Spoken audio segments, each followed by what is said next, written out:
60 metre ऊंची इमारत के शीर्ष से एक लैंप पोस्ट के शीर्ष और तल के अनुमान कोण क्रमशः 30 डिग्री और 60 डिग्री हैं।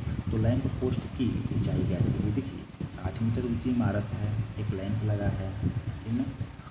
उसके शीर्ष से एक लैंप के पोस्ट के शीर्ष और तल, अब देखिए एक बार शीर्ष पे एंगल बना रहा है, एक बार तल पे बना रहा है, तो एंगल यहाँ पे मिला लीजिए। अब सिंपल सी बात बताइए, तो ये कह रहा है, अब इसको क्या करते हैं, हाथ में कह रहा है अनुमान कोण 30 और 60 है।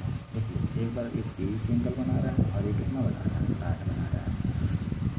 अब आपसे ये पूछ रहा है कि लैंप की ऊंचाई क्या है। देखिए सिंपल सी बात बताइए, ये टोटल 60 है, तो बताइए 60 के एंगल की जगह ये 60 है, तो ये देखिए एक चीज़ बताइए √3 का वैल्यू ये 60 है। तो एक बात बताइए आप ही, सिंपल सी एक बात बताइए कि अगर ये √3 का वैल्यू 60 है तो ये कितना हो जाएगा, 3 से भाग। अब देखिए 60 का वैल्यू अगर 60 के एंगल के रेशियो देखा जाए, ये 60 के एंगल का कितना होता है 1 और √3, तो √3 का वैल्यू अगर 60 है तो √3 से इसमें भाग देंगे कितना हो जाएगा, 20 √3 हो जाएगा। ये बात बताइए, ये भी तो ये जो ये वाली अगर लाइन खींचा गया ये भी 20 √3 होगा।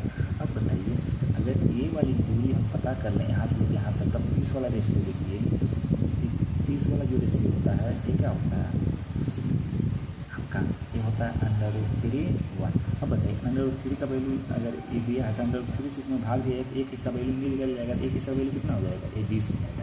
एक बात बताइए टोटल में से अगर 20 घटा दिया जाए तो ए वैल्यू मिल जाएगा नहीं, ये 40 हमारा क्या हो जाएगा, आंसर हो जाएगा। क्यों? क्योंकि टोटल हमारा 60 था, ए वाली हाइट मिल गया 20, अगर 20 में से अगर 60 में से अगर ये 20 घटा दे तो ए वाली हाइट हो जाएगा, ए वाली हाइट यही होगा, जो लेंथ है उसकी हाइट, यही हमारा क्या हो जाएगा, आंसर हो जाएगा।